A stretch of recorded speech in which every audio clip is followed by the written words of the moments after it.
What if the woman you stood up for on a plane turned out to own the entire airline? And what if she disappeared before you ever learned the truth? This is the story of a struggling single dad, a man who gave up his first-class seat without knowing he was about to change both of their lives forever. A story about kindness, flight, healing, and the kind of love that rises above everything.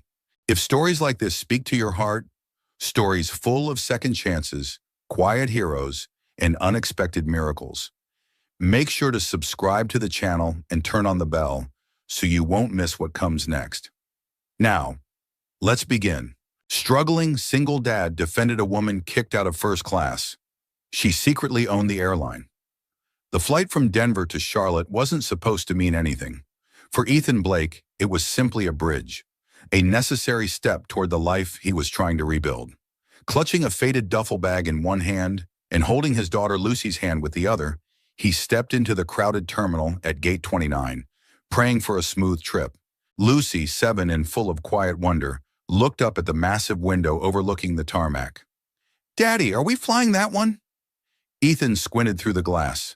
The jet she pointed at gleamed silver under the late morning sun, the Dawson Air logo shining like a polished emblem of dreams he could no longer afford.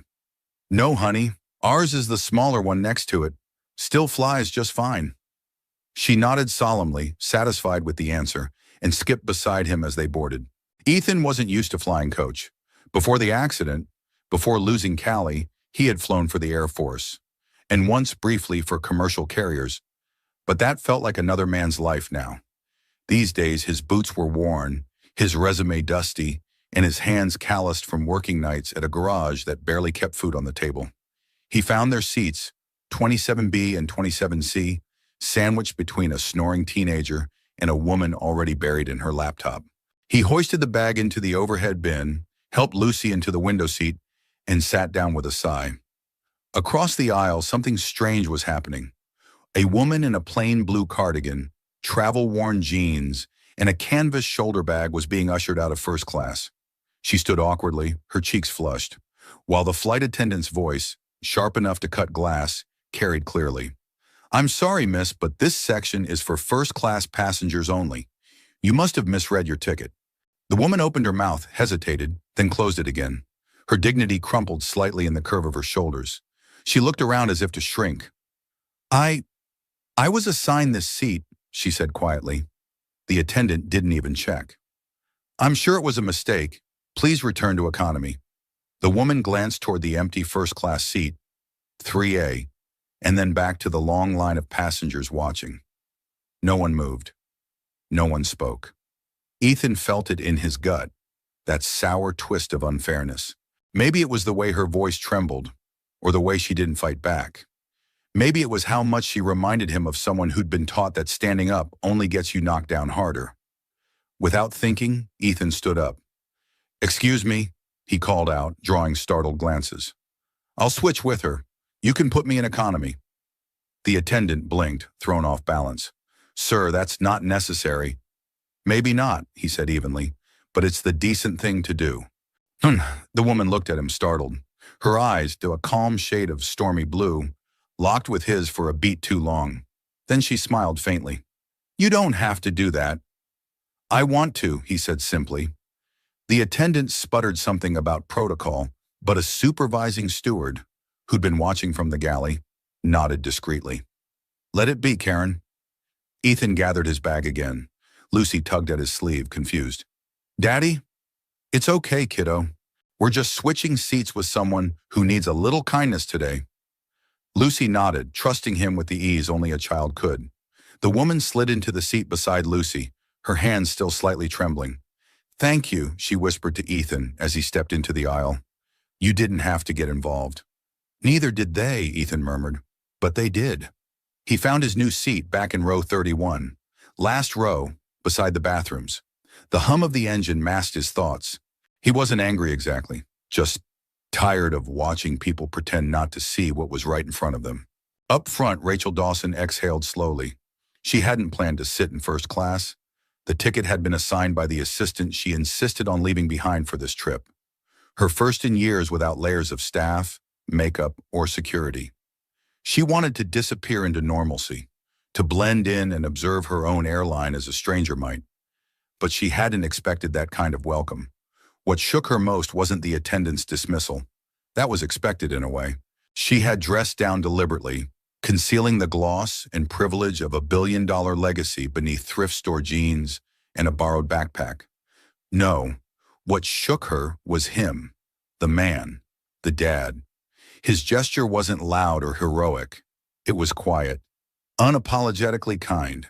And in a world where kindness often came with a cost, it caught her completely off guard. Beside her, Lucy grinned. "Hi, I'm Lucy. That's my daddy. You can call him Ethan." Rachel smiled gently. "Hi, Lucy. I'm Rachel." "Are you sad?" Lucy asked, like only a child would.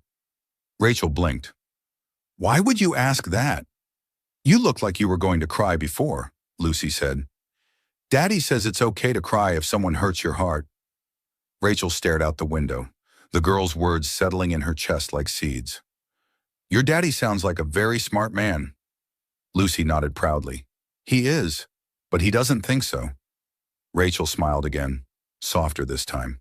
For the first time in a long while, she didn't feel like a passenger. She felt seen. And as the engines roared to life and the plane lifted into the sky, something inside Rachel shifted, like the first crack of light breaking through a sealed window. The seat in row 31 was narrower than Ethan remembered. Or maybe he was just older, taller, tired. Either way, the armrest dug into his ribs and the bathroom door beside him hissed every time someone flushed. He adjusted his shoulders, settled his bag underfoot, and glanced up the aisle. From this angle, he could just see the edge of seat 3A, and the woman now occupying it, Rachel. He didn't know her name yet, but her posture said more than a name could. Upright, hands folded neatly in her lap, chin tilted ever so slightly toward the window, as if watching clouds pass below could protect her from the stares still lingering, or the shame that settled long after the moment had passed. He'd seen that look before, on soldiers, on widows, on himself. The pilot came on with a voice too chipper for the hour, and the plane lurched forward. A toddler cried somewhere in row 9. A businessman sighed theatrically over a laptop that wouldn't connect to Wi-Fi. Life resumed its usual self-absorption. Ethan closed his eyes and let the noise wash over him like static. Up in first class, Rachel sat frozen in the pocket of silence between takeoff and altitude. She hadn't expected the kindness, and certainly not from a stranger. Her world, one of glass towers and closed-door meetings, was built on skepticism, contracts, clauses. Her life had trained her to look for motives behind every gesture, every handshake. But this man, this Ethan, had offered kindness with no agenda, no recognition, no transaction. He didn't know she was Rachel Dawson, the woman whose last name flew over 30 cities, the daughter of aviation royalty, the invisible CEO of Dawson Air, hiding in plain sight.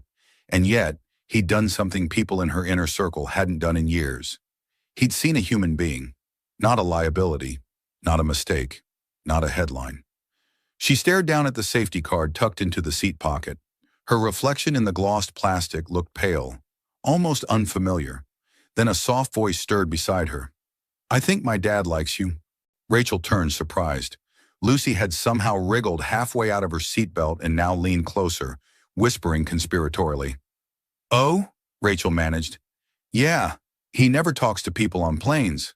She nodded solemnly. "But you made him stand up. That means something." Rachel stifled a laugh. "You're very wise for someone under 4 feet tall." "I'm 7, Lucy corrected, "but I read big books." Rachel smiled. "What kinds of big books?" "Ones with dragons, and dads who save the world." Rachel's gaze softened. "Your dad sounds like a good one." "He is," Lucy said confidently. "Even when he's sad, he just hides it." Rachel nodded slowly. "That's what brave people do sometimes." They sat in comfortable quiet for a while, the child resting her head on Rachel's arm as if they'd known each other longer than 20 minutes. Rachel allowed herself to breathe, to exist in the stillness, not as a CEO, not as a guarded heiress, just as a woman who'd been offered a seat, and maybe something more. When the plane landed in Charlotte, The wheels kissed the runway with a familiar bump. Passengers sprang to their feet, stretching like it had been a journey through time rather than space. Rachel remained seated. So did Lucy, her hands still tucked in Rachel's. Ethan made his way slowly up the aisle, bag slung over one shoulder, expression unreadable. When he reached their row, Lucy lit up. "Daddy!" She told me a story about a girl who flew a paper plane that reached the moon. "Is that right?" he said, his tone warm but cautious. Rachel stood, smoothing her sweater. "I improvised. She's a good listener." Their eyes met again. Up close, she saw more of him now, a faint scar above the brow, the weary wisdom behind his humor. And he saw her differently, too. Not just the woman he'd stood up for, but someone who now shared a bond with his daughter. "Thanks again," Rachel said quietly, "for earlier." Ethan nodded. "Didn't sit right with me, that's all." She paused, then reached into her bag and scribbled something on a boarding pass stub. "If you ever need a contact in aviation, I know a few people." He took it, surprised, but pocketed it with a simple, "Appreciate it." Rachel gently squeezed Lucy's hand one last time. "You take care of your dad, okay?" "I always do," Lucy said proudly. Ethan smiled, this time with the trace of something real. "Safe travels, Rachel. And you, Ethan." And then she was gone. Later that night, Rachel sat alone in a quiet room at a boutique hotel just outside downtown. No assistants, no calls, just the city lights flickering outside her window and a folded paper plane Lucy had given her, made from a napkin during the flight. On the back in crayon were the words, "Fly high, Miss Rachel." She stared at it, emotions colliding in her chest. A napkin, a scribbled note, a man who traded comfort for compassion, a child who trusted like it was her superpower. Rachel Dawson had boarded that plane hoping to observe her airline from the shadows. She hadn't expected to be seen, and now something in her wouldn't let her walk away. Not from Ethan, not from Lucy, and not from the feeling that, for the first time in years, she was exactly where she needed to be. The morning sun had barely climbed above the rooftops of Charlotte when Rachel stepped out of her hotel room and into a different version of herself. Gone was the woman who'd flown first class unnoticed. Today her hair was pinned loosely, and her wardrobe consisted of a gray field jacket and dark jeans. Unbranded, unassuming. She wore no makeup, no heels, no security. She didn't need them here. Rachel Dawson, daughter of Richard Dawson, the aviation magnate who built an empire from a single hangar in Tulsa, had long since learned how to disappear in plain sight. And today, that skill would serve her better than any title ever had. She checked the address scribbled on the boarding pass stub Ethan had returned to her the night before. He hadn't called her number, of course. Men like him didn't follow up with strangers who offered vague business connections. He was too grounded for that, too proud. But the information he had given, almost unintentionally, had been more than enough. She'd found the hangar. It was tucked behind a regional airport on the outskirts of town. A long-abandoned building once used for flight training and crop-dusting repairs. The kind of place most people would write off as forgotten. But as she stood at the chain-link fence, watching the sunrise glint off a rust-streaked roof, Rachel saw something else. Potential. Character. A beginning. A deep engine hum broke the silence. A faded blue pickup truck bounced over the gravel path, its front fender held together by duct tape and faith. It rolled to a stop just beyond the gate. Ethan stepped out, toolbox in hand. Flannel sleeves rolled past his elbows. His face looked half in shadow, half carved by the early light. Rachel didn't move. He didn't recognize her at first. His brow furrowed slightly, trying to place the familiar. Then he said, "You're the paper plane lady." She smiled, brushing a strand of hair from her cheek. "That's one way to remember me." He leaned on the open truck door, studying her. "Didn't expect to see you again." "I didn't expect to come," she replied honestly. "But I woke up this morning and couldn't shake the feeling I'd regret it if I didn't." He tilted his head, skeptical but not unkind. "You flew all the way here just to say thanks again?" She hesitated. "Not exactly." He crossed his arms. Rachel exhaled. "I wasn't entirely honest with you. I work in aviation. I oversee a few regional initiatives, partnerships with private pilots, new programs for transitioning veterans, things like that." You run a startup? He asked. She nodded slowly. Something like that. Ethan eyed her warily. And you're here because I'm looking for someone who understands both sides of flying, not just the cockpit, but the people on the ground. Someone who's been there, who's lived through the highs and lows and still believes flight is worth fighting for. She met his gaze squarely. I'm looking for someone like you. Ethan blinked. The words felt too rehearsed to be casual, but too genuine to be manipulative. And her eyes, even behind the modest appearance, held that same quiet steel he'd noticed on the plane. The kind people only earn through hardship. I'm not sure I'm interested in whatever this is, he said cautiously. I'm just trying to keep the lights on here. This isn't exactly a pilot's dream. That's why I'm here, Rachel replied, because you're not trying to impress anyone. You're just doing the work. She stepped closer, holding out a small folder. Basic documents, sample proposal sheets, rough sketches of a joint flight program she'd been drafting for months, but never found the right person to lead. He took it reluctantly, flipping through. Flying Forward, he read aloud. It's a transitional flight training program for ex-military pilots and mechanics. We've been testing it on the West Coast. I want to expand east, but we need a base. Someone to help us tailor the training to local communities. I was hoping this hangar might work. Ethan looked up. You want this place to be your base? She smiled. It has history, and so do you. He closed the folder and handed it back. Look, Rachel, I appreciate whatever it is you're trying to do, but I've got bills, a daughter, and 1,000 reasons to say no. Rachel didn't argue. She just nodded. Then she pulled a crumpled paper napkin from her pocket, the one Lucy had drawn on. She held it out. I kept this, she said gently, because it reminded me that not everything worth doing has to start big. Sometimes it just has to start real. He took the napkin slowly, unfolding it again. Fly high, Miss Rachel, he chuckled under his breath. You drive a hard bargain. I drive an honest one. He hesitated. Then quietly, you'd really want someone like me running a piece of your program? I'd rather have someone like you than a dozen people with polished resumes and no soul, she said. Besides, you already gave me your best seat. I figured I'd return the favor. Ethan looked back at the hangar, then at her. And for the first time in a long while, he didn't feel like the man just trying to stay afloat. He felt like maybe, just maybe, he was about to fly again. The old hangar still smelled like engine oil and cedar dust. Its walls, stained with years of sun and stories, stood like tired shoulders. Every creak in the roof, every faded photograph pinned to the corkboard, every dented tool on the peg wall whispered memories of better days. And Ethan had learned to live among them like ghosts, quiet, present, constant. But this morning, something had shifted. Rachel stood in the open doorway, sleeves rolled, clipboard in hand, her expression a blend of optimism and unshakable calm. She didn't look like a corporate rep. She looked like someone who had nothing left to prove and everything left to give. Ethan stepped down from the maintenance ladder, wiping grease from his fingers. You're back, he said simply. Rachel held up a paper coffee tray with a small, sheepish smile. Peace offering. I figured good ideas go better with caffeine. He chuckled. A real sound this time. Not forced, not guarded. You might be right about that. She handed him a cup.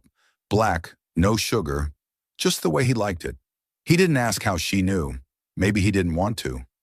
They stood in companionable silence for a beat. Then Rachel gestured around the hangar. This place, it has bones, soul. It feels like it matters. It used to, Ethan said. My dad taught crop dusting flights out of here in the 80s. When he passed, I kept it going as long as I could. Then Callie got sick. I sold off most of the fleet. The rest, he looked at a sheet-draped plane in the corner. Just memories. Rachel didn't press. She let his words settle like dust in the sunlight. I don't want to take over your space, Ethan, she said gently. I want to give it back its wings. Ethan raised an eyebrow. You're a romantic for someone in corporate. She grinned. Guilty, I just hide it under spreadsheets. He laughed, then motioned toward a side workbench. Well, if you're planning to run a flight program out of here, you might as well see what you're up against. They walked together through the space, past old propellers mounted like trophies, rusted flight gauges, cracked leather seats from a trainer aircraft long decommissioned. Rachel ran her fingers lightly across a weathered wing, reverent. "Can I ask something?" she said, pausing by an open toolbox. "Sure, but why'd you stand up for me on that flight?" Ethan looked at her, really looked. "I've got a daughter," he said. "She watches everything I do, what I say, what I let happen, and someday someone's going to try to make her feel small, like you looked in that moment. I want her to remember that I didn't stay quiet." Rachel swallowed. The truth of it struck deep. "She's lucky," she murmured. "I'm the lucky one," he replied almost reflexively. "She's my reason for showing up, even on days I'd rather disappear." Rachel turned to face him fully. "I think you've been showing up for a lot more than just her." Their eyes held there for a moment too long, something silent passing between them, warm and hesitant. But then the sound of a small voice broke the spell. "Daddy!" Lucy barreled into the hangar like a streak of sunlight, her backpack bouncing. "Miss Rachel, you're here again." Rachel bent down, arms open. "Hey there, co-pilot." Lucy hugged her tightly, then stepped back, inspecting the clipboard. "Are we building a spaceship?" "Not today," Rachel laughed. "But maybe we'll build something that can take you almost as far." Ethan tousled Lucy's hair. "What do you think, kiddo? Would you be okay with this place turning into a training school?" Lucy's eyes widened. "With real planes?" Ethan nodded. "Real ones. And Miss Rachel will stay?" Rachel looked at Ethan, then at Lucy. "If your dad says yes, I think I'll be around a while." Lucy clapped and ran to show her the corner where she kept a plastic model jet she'd built with Ethan's help. The two of them knelt down beside it, their laughter echoing softly against the tin roof. Ethan watched them. A woman who seemed both out of reach and deeply familiar, and a child who opened her heart with the simplicity of love that asked for nothing in return. For a long time, Ethan had lived in the quiet aftermath of grief. Mornings came. Work was done. Lucy was cared for. But the idea of building anything new had felt foreign, almost selfish.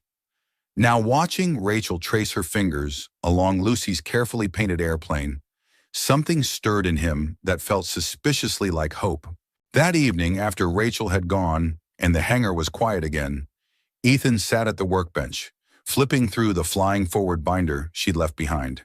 He paused at a page titled Flight with Purpose, a training module designed for single parents returning to aviation careers. At the bottom in Rachel's handwriting was a note. "Some wings are made from more than metal and fuel. Some are built from memory, grit, and love." Ethan closed the folder and looked at the ceiling as the last of the sunlight bled through the high windows. For the first time in years, he didn't feel like he was fixing something broken. He felt like he was getting ready to fly. The following week unfolded like a scene Rachel hadn't dared to imagine in years. Each morning, she pulled up in her rental car to the faded gravel lot beside the hangar. And each morning, Ethan was already there.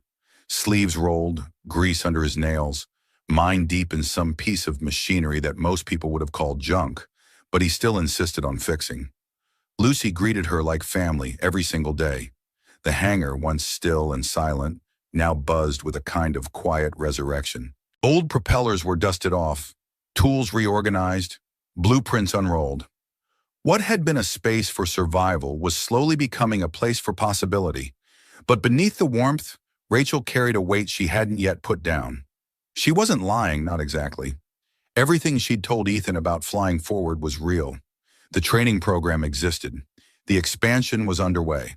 And she had chosen his hangar for more than sentimental reasons. What she hadn't told him, what she couldn't tell him, was that she didn't just oversee it. She owned it. She owned all of it. Dawson Air, flying forward, the regional infrastructure, the PR department that was already begging her for updates and photos of the veteran father-daughter mechanic story. If she gave the word, Ethan's name would be everywhere by morning, and he had no idea. That afternoon, as the late September sun leaned lazily against the hangar roof, Ethan wheeled out an old flight simulator chair from the back room.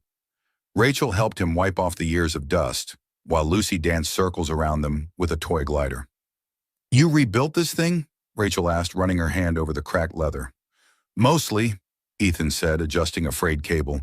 Callie and I used to train crop dusters on this before we switched over to actual test flights. Rachel hesitated. You don't talk about her much. He paused, then sat on the edge of the chair, hands resting on his knees.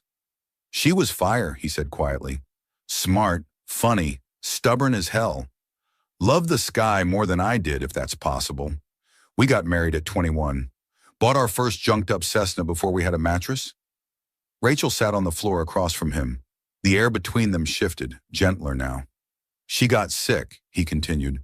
Ovarian cancer. We fought for 2 years. She made me promise I'd keep Lucy flying, no matter what. Rachel's heart clenched. And you did, he smiled faintly. Tried to, anyway. Truth is, I've been flying on fumes since.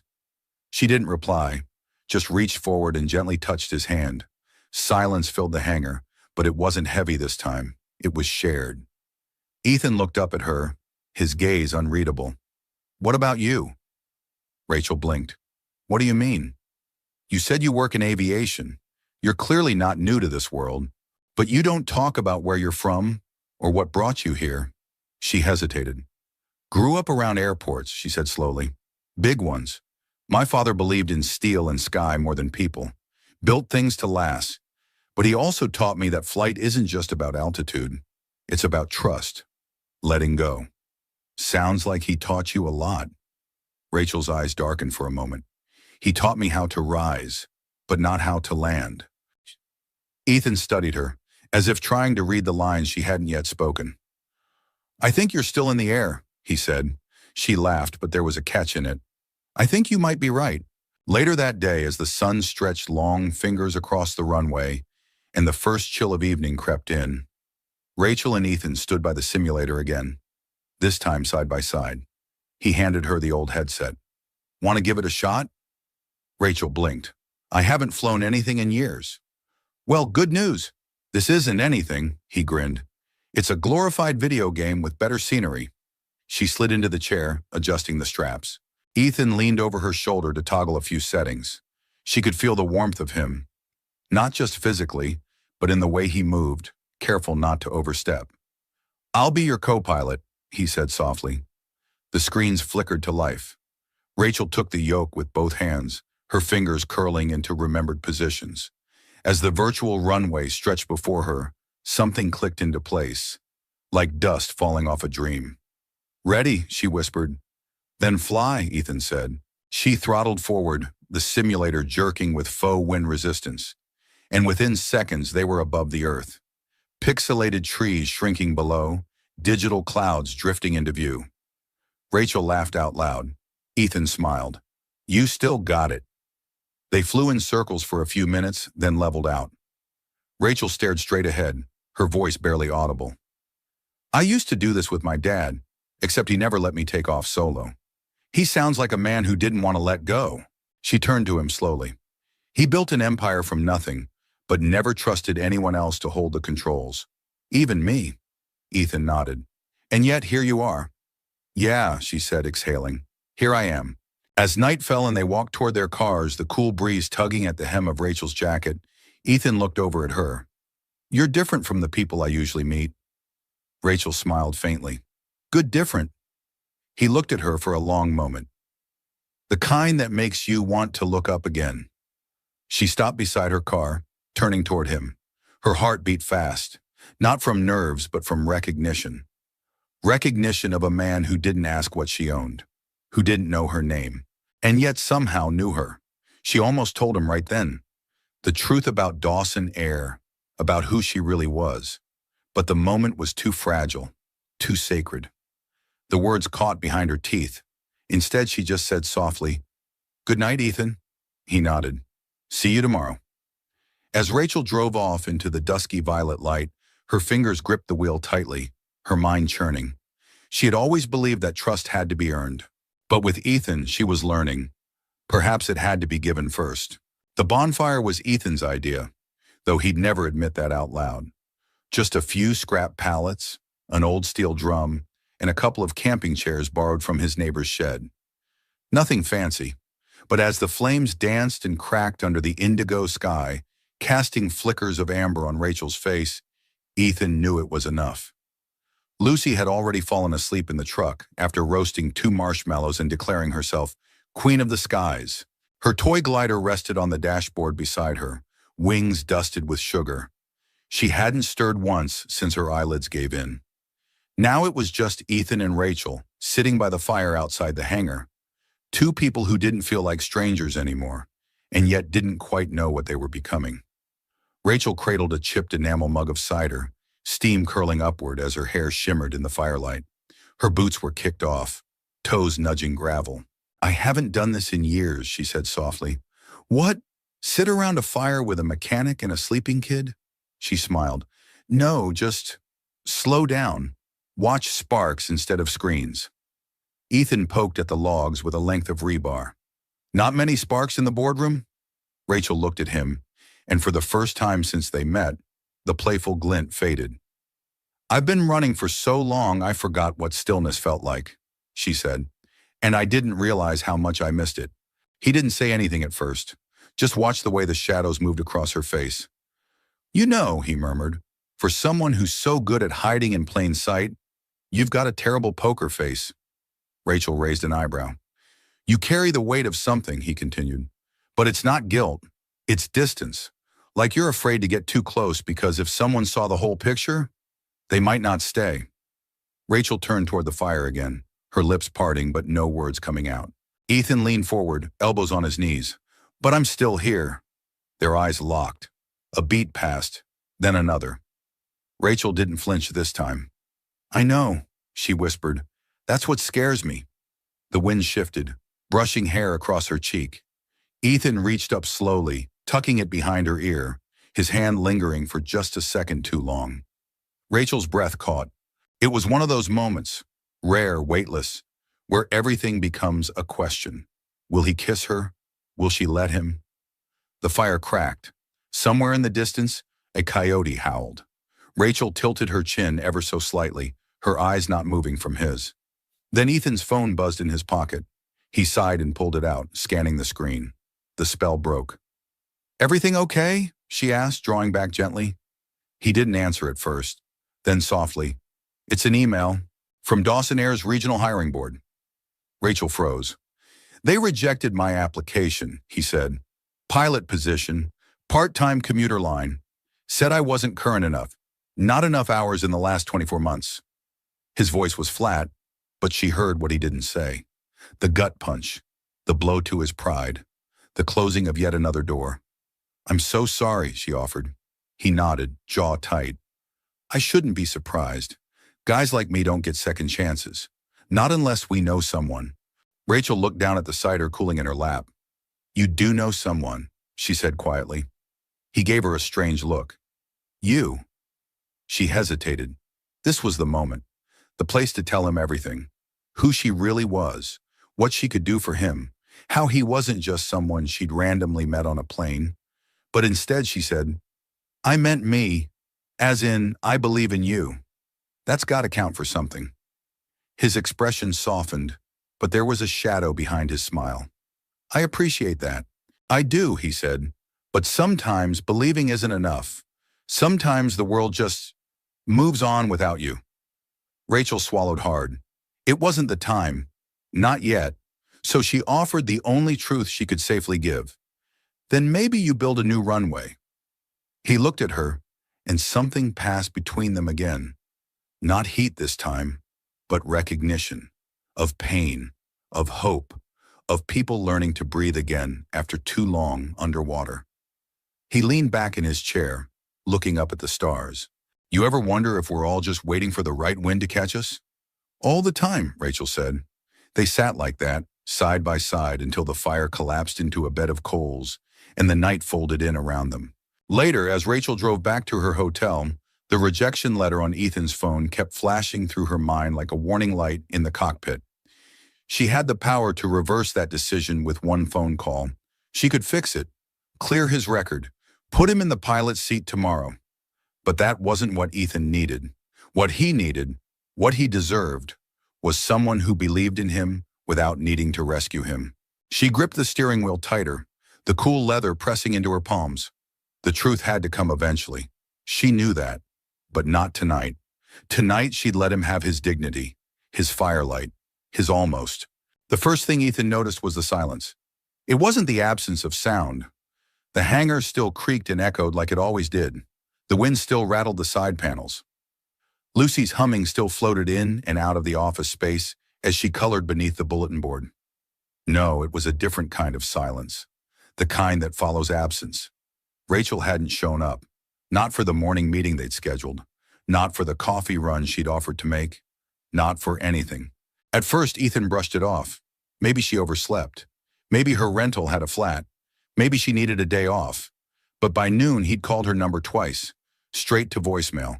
By evening, he'd sent a text. No reply.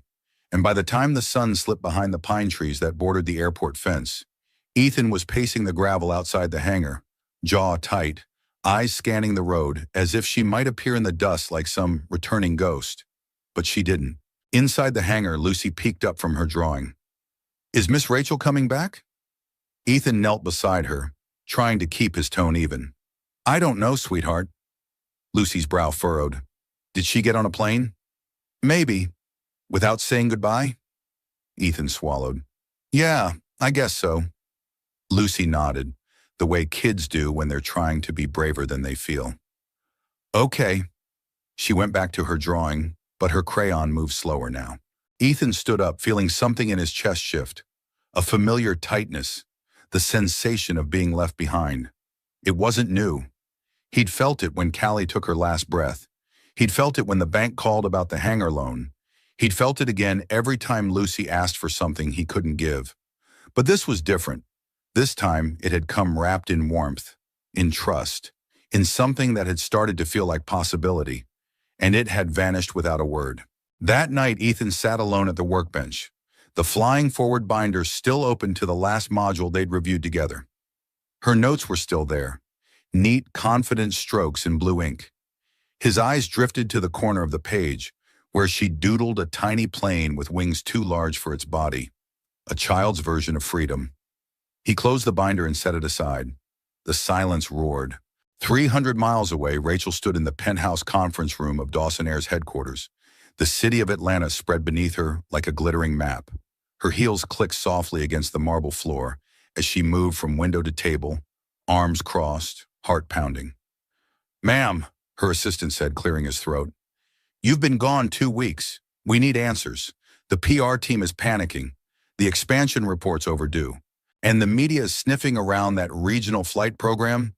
"I know," Rachel interrupted. She wasn't angry, just tired. In the time she'd been gone, the company had continued spinning. Reports were filed, deals made, executives appeased. The machine ran fine without her, but she didn't. Every meeting, every update, every neatly itemized email felt hollow, like she was reading a script she didn't believe in anymore. The woman who'd returned to this boardroom was not the one who had left it, and she wasn't sure how to explain that. Her assistant stepped forward again, holding a white envelope. "This came for you," he said. "Hand-delivered. No return address." She took it and opened it carefully. Inside was a folded piece of paper, construction paper to be exact. On it was a drawing, a paper airplane, colored red and gold. Below it, in crayon, were the words, "Please come back. We miss you. Lucy." Rachel sat down hard in the nearest chair. Her assistant stood there awkward. "Should I give you a moment?" She nodded. As the door closed behind him, Rachel laid the note flat on the table and stared at it. Lucy had found a way to reach her, even when Rachel hadn't deserved it. Back at the hangar, the following morning dawned in silver light.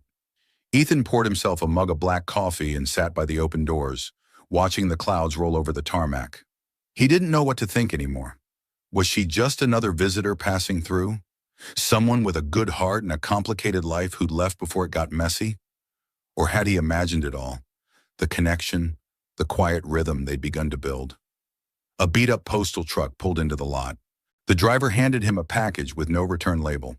Inside was a small envelope, and beneath it, a flight badge. His name, pilot license number, clearance codes. He opened the envelope with shaking fingers. "I'm sorry I left without a word. You didn't deserve that, but you deserve this. A real shot, a real runway. I'll be watching your first flight."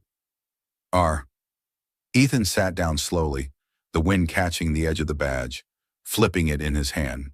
He didn't smile. Not yet.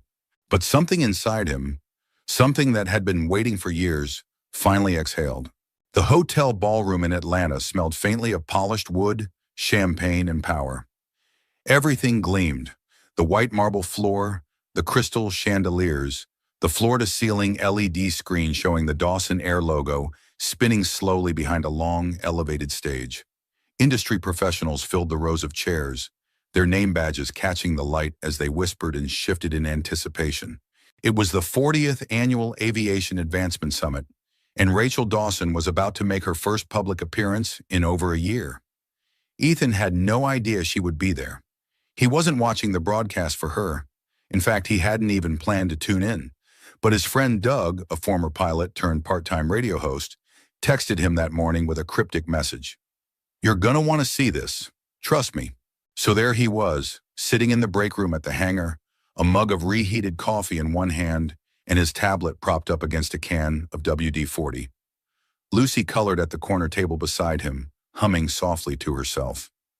On screen, the camera panned across the audience, then settled on the stage.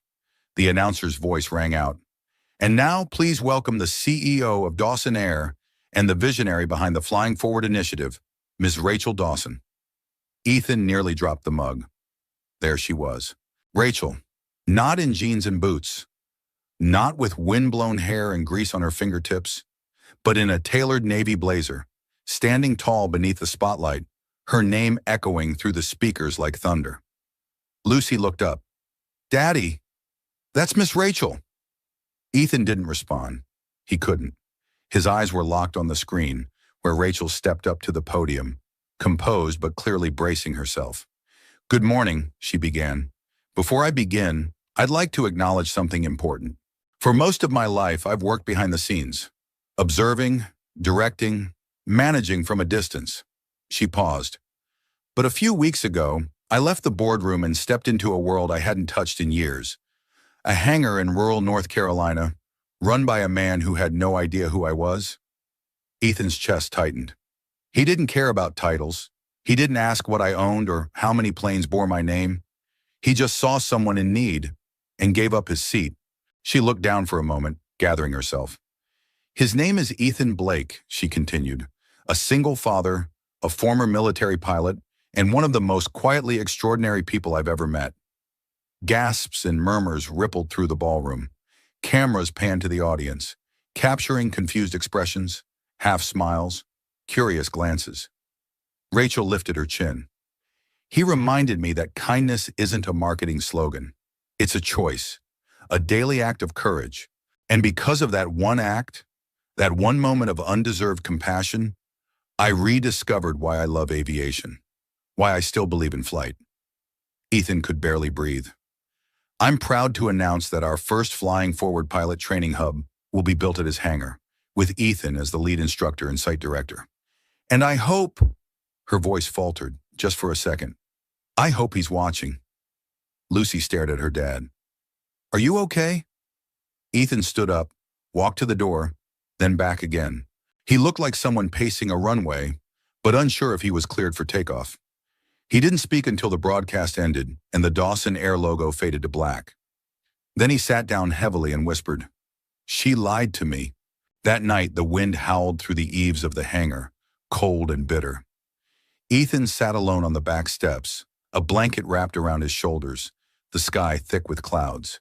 He didn't know what he felt. Betrayal? Shock? Admiration? All he knew was that the woman who had shared marshmallows and laughter and stories of flight had also stood on a global stage and spoken his name to the world. He should have felt proud. Instead, he felt exposed. Because now it wasn't just a quiet connection between two souls under repair. Now it was a headline, a spectacle, a story. He thought about the envelope, the license, the badge. It hadn't been a token of faith. It had been a reward. And that changed everything. Or did it? He closed his eyes and tried to recall the look on her face that night by the fire. Not the CEO, not the heiress, just Rachel, the woman who'd let him believe he mattered. The woman who was probably waiting, somewhere out there, for him to decide whether she still did. The envelope arrived 3 days later. No courier, no email. Just a soft knock on the hangar door at dawn, and a man in a Dawson Air uniform standing in the mist, holding a small white envelope and a clipboard. Delivery for Mr. Ethan Blake. Ethan signed without a word. Lucy watched from the corner of the office, her cereal bowl forgotten, the milk going soggy. As the man disappeared into the fog, Ethan sat down at the workbench and stared at the envelope. It was embossed with a gold seal, clean, official, elegant in a way that made his calloused hands feel rougher than usual. He opened it slowly. Inside was a thick ivory card, printed in raised ink. You are cordially invited to attend the inaugural flight of the Flying Forward Initiative. Date, Saturday, 3 p.m. Location, Charlotte Regional Airstrip. Private hangar. 4. A seat has been reserved for you and your guest. No signature, no note. But he knew who had sent it. Rachel. Ethan didn't answer right away. He spent the morning working on a stubborn alternator, his knuckles cracking open as he forced bolts into place. Every turn of the wrench helped drown out the voices in his head. The ones that whispered she'd used him, lied to him, made him into a story. But another voice kept rising above the noise. Lucy's voice. She told me a story about a girl who flew a paper plane to the moon. I think my dad likes you. Please come back. That last one, written in crayon, still sat taped to the wall behind his desk. He stared at it as the afternoon sun shifted across the floor. By evening, he still hadn't decided.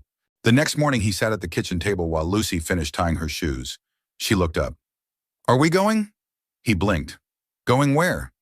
To see Miss Rachel fly. Ethan hesitated. You want to? Lucy didn't even pause. Of course, she sent us an invitation. That means she wants us there. He scratched his chin, stalling. It might be complicated. Did you do something bad? She asked, frowning. He looked at her, surprised. No. Sure, then what's so complicated? He laughed under his breath. You're getting too smart for me. Lucy shrugged. You said we don't leave people behind. Remember? Not when they're trying. That settled it. Saturday afternoon arrived with an open sky and the crisp bite of autumn in the air. Ethan wore his best flannel and a pair of clean jeans that still fit. Lucy insisted on her dress with the tiny airplanes embroidered along the hem, a gift from Rachel weeks earlier that she'd kept for special days. They drove in silence, Charlotte's skyline glinting in the distance. As they approached the private hangar, Ethan's stomach twisted with something between nerves and curiosity. The hangar wasn't large, but it was immaculate.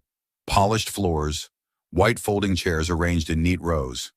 A small group of invited guests stood chatting near the refreshment table, most of them in suits or pilot uniforms.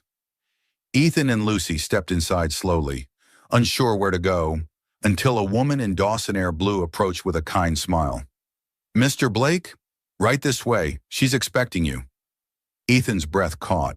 She's expecting you. They were ushered to the front row, where 2 seats were labeled with simple place cards.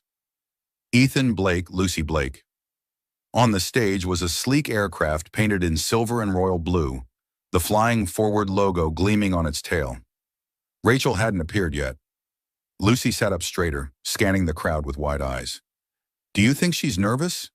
Ethan smiled, watching her. Probably. Just then, music swelled, a low, cinematic score, and the small crowd turned toward the platform at the far end of the hangar. Rachel walked in from the side, dressed in a pilot's jacket and dark jeans, her hair pulled back, no makeup. Just Rachel. She climbed the steps and stood in front of the plane, a wireless mic clipped to her collar.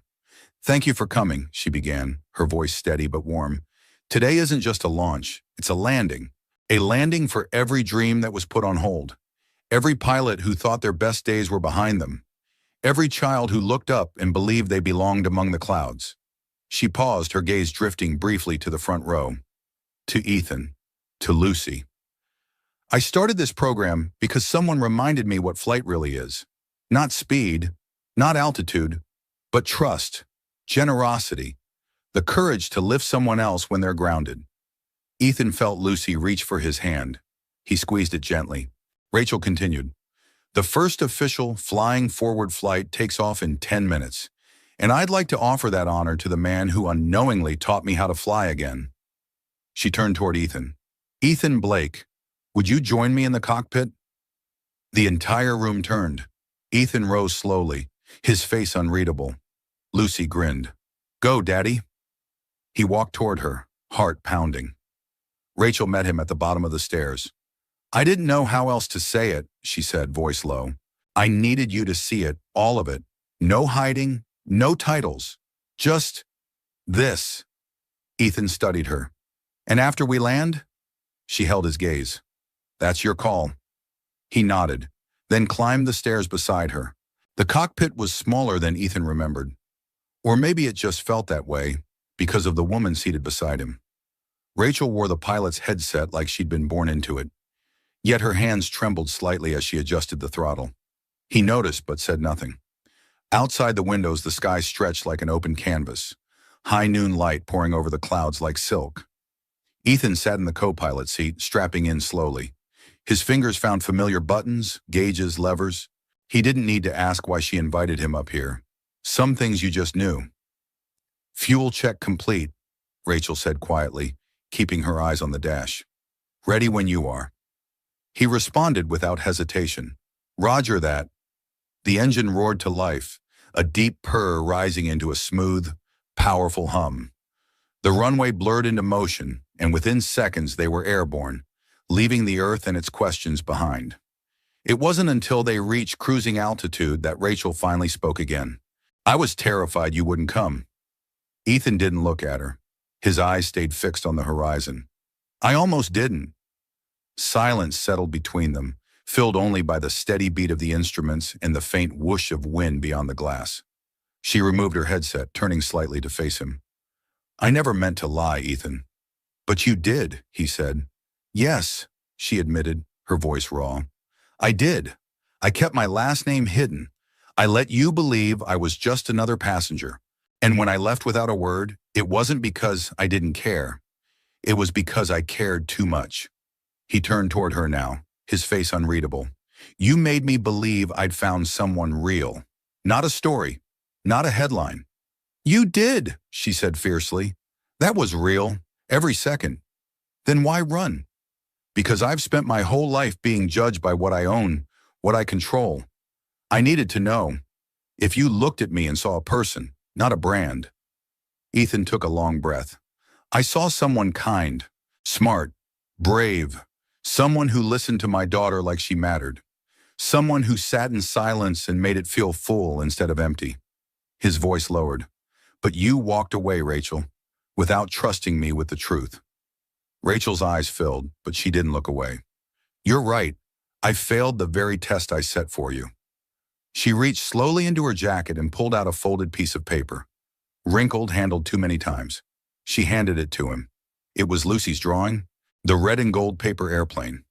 "She gave me this the day I left," Rachel whispered. "I carried it through boardrooms, conference calls, coast-to-coast flights. And every time I looked at it, I remembered the hangar, the smell of engine grease, the sound of your laugh, the firelight." Ethan's jaw clenched. "Then why come back now?" She met his eyes squarely. "Because I realized I couldn't land without you." The plane cruised on, cutting through high-altitude winds like a truth long overdue. Ethan looked down at the drawing again, fingers tracing the curve of Lucy's scrawl. For a moment, his guard slipped, just enough for her to see the man underneath. "She misses you," he said. Rachel smiled softly. "I miss her too." Another beat passed. "And what about me?" he asked, not sharply, but with the quiet ache of someone who's been left behind one too many times. Rachel inhaled, steady and sure. "You're the only person who ever made me feel like I could be seen without being showcased. You reminded me that leadership isn't about control. It's about connection. I want that. I want you." Ethan leaned back, exhaling through his nose. "Is this the part where you offer me a corner office and a bonus package?" She laughed, startled. "No, This is the part where I say, I don't want to fly without you anymore. The cockpit filled with stillness. Then Ethan, almost smiling, asked, You know what I remember most about that flight to Charlotte? Rachel shook her head. You look like someone who was falling from the inside. And I didn't stand up for you because I thought you were rich or important. I stood up because you looked alone. I know what that feels like. She nodded slowly. I don't want to feel that way again. You don't have to. He reached out, took her hand. Firm, solid, real. Rachel didn't say anything. She didn't have to. The flight controller's voice broke over the comms. Flying forward 1, you are cleared for return descent. Ethan looked at her. Ready to land? Rachel smiled. Only if you're still beside me. They eased the plane into its slow arc downward, dipping beneath the clouds together, the blue thinning to soft gold as the afternoon sun began to set. And somewhere between sky and earth, hurt and healing, what began as a gesture in an airplane aisle found its way to something deeper. Not a perfect ending, but a beginning, with both of them in the cockpit. The first time Rachel Dawson came to North Carolina, she arrived quietly, unannounced, unrecognizable, and uncertain of her place in the world. The second time, she returned as herself. No disguises, no omissions. Just Rachel, founder, pilot, daughter, and now woman with her heart finally out in the open. Ethan waited for her at the edge of the gravel lot, the autumn wind tugging lightly at his jacket. The sky above the hangar was streaked with the fading gold of late afternoon, and the parking area overflowed with cars. Journalists, local residents, veterans in pressed uniforms, even teenagers holding cardboard signs that read, Flying forward begins here. Lucy clung to his hand, her dress flaring as she spun in nervous excitement. Do you think she'll remember the surprise? She asked, eyes bright. Ethan grinned. She helped plan it, remember? I know, but still, it's a big day. It was, bigger than either of them had imagined. Inside the hangar, everything had been transformed. Gone were the broken parts and boxes of forgotten tools. In their place stood gleaming flight panels, restored gauges, and a wall-length banner that read, Welcome to the Ethan Blake Flight Training Center, home of flying forward. Rachel entered through the side door, wearing a simple navy jacket and a pair of aviators perched in her hair. When she saw the sign, she paused. Not because she hadn't known, but because seeing it in reality made her breath catch. Ethan noticed. Too much? He asked, stepping forward. She shook her head, the emotion barely held in check. It's perfect.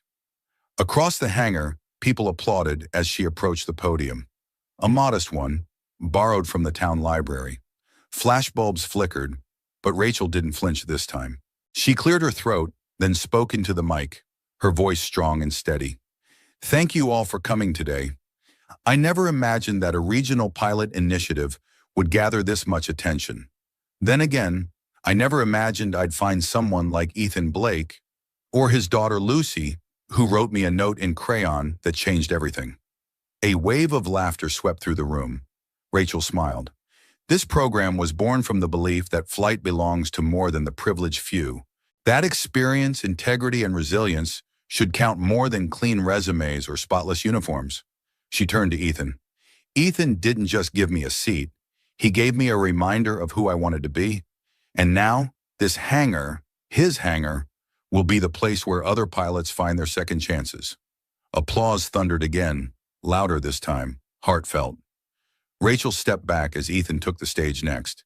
His hands were steady, his voice low but sure. I've been a lot of things in my life. A soldier, a husband, a mechanic, a father. But I never thought I'd be the kind of man who stood behind a podium with his name on the wall. He looked at Lucy, then Rachel.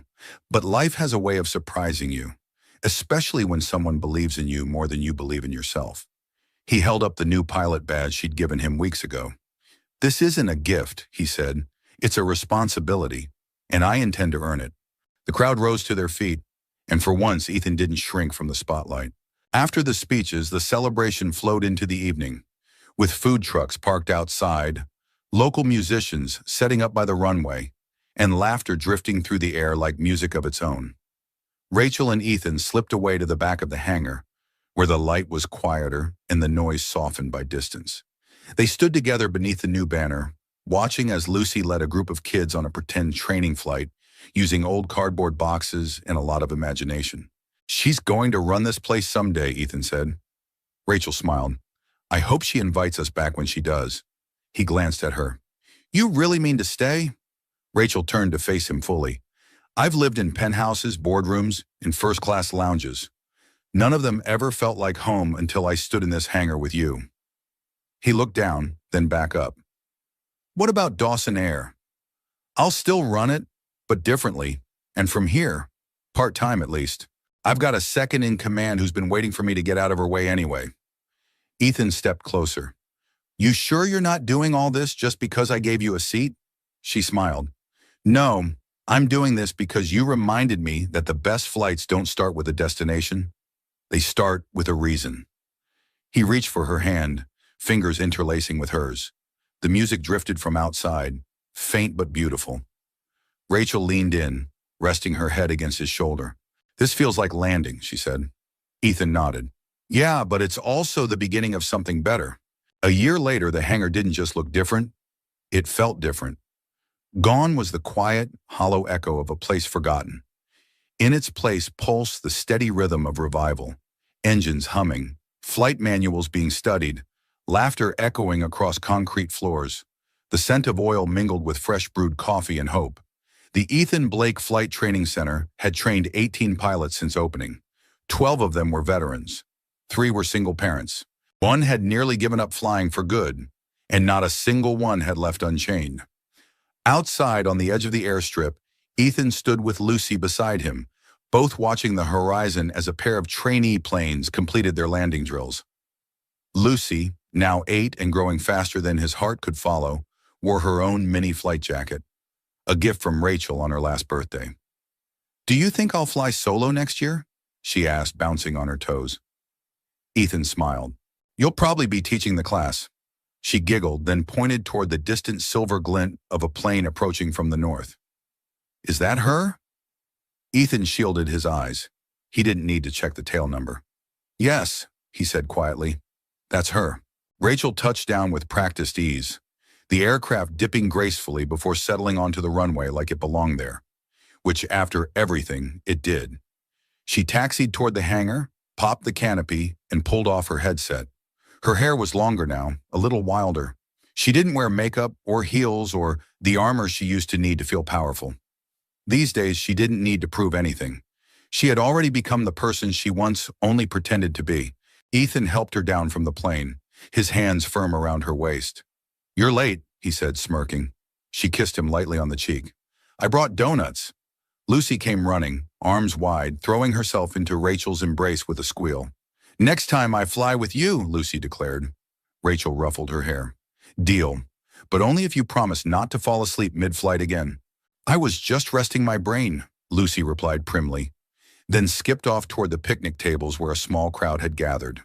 Today was an open house, a chance for the town to see what the program had become, what it was becoming still. Local news had set up cameras. Old veterans leaned on canes, eyes wet as they watched young men and women they'd mentored take flight again. This time not for war, but for something better. Rachel and Ethan walked side by side along the runway's edge, the sun casting long, soft shadows before them. "I got another offer from Boston," Rachel said. "Private jet company, big salary, unlimited budget." Ethan glanced at her. "Tempted?" She shook her head. "Not even a little." They stopped at the edge of the tarmac where a bench overlooked the valley below, golden hills stretching beyond the trees like something from a painting. "Do you ever miss it?" he asked. "The boardroom, the spotlight." Rachel considered the question for a long time. "I used to think I had to chase things to matter," she said. "Now I know. Some of the most extraordinary lives happen in the smallest places. I've never felt smaller or more seen than I do right here." He took her hand, fingers lacing gently into hers. "Then stay seen." She leaned her head on his shoulder. "I plan to." As the afternoon wore on, music played from a scratchy speaker. Children built paper planes. Trainees gave families short joyrides above the town. And just before sunset, Rachel stood on the hangar steps and invited the crowd to gather.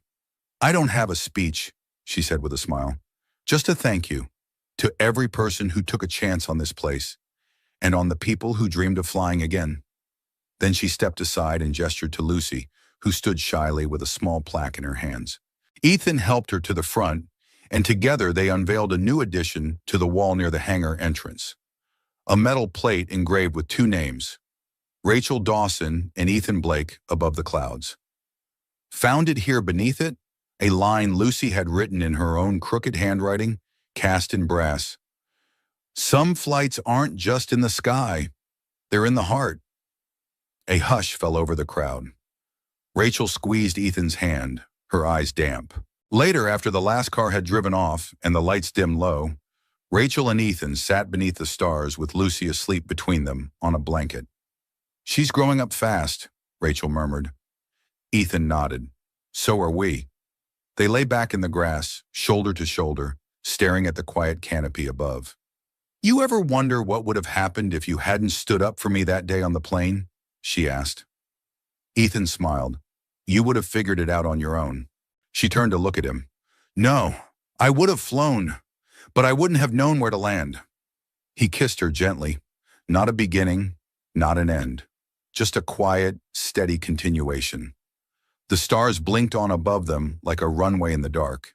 And somewhere beyond the clouds, tomorrow waited. Not perfect, not predictable, but full of flight. If you made it to the end of this story, thank you. I'd love to know where you're watching from. Drop a comment below and let me know what part of the world you're in, or what part of the story touched you most. And if this story moved you, inspired you, or simply gave you a moment of peace today, I hope you'll consider subscribing to the channel. There are so many more heartwarming stories coming your way. Stories about hope, love, and the quiet power of kindness. Until next time, thank you so much for being here. Stay safe, stay kind, and keep believing in the good things just above the clouds.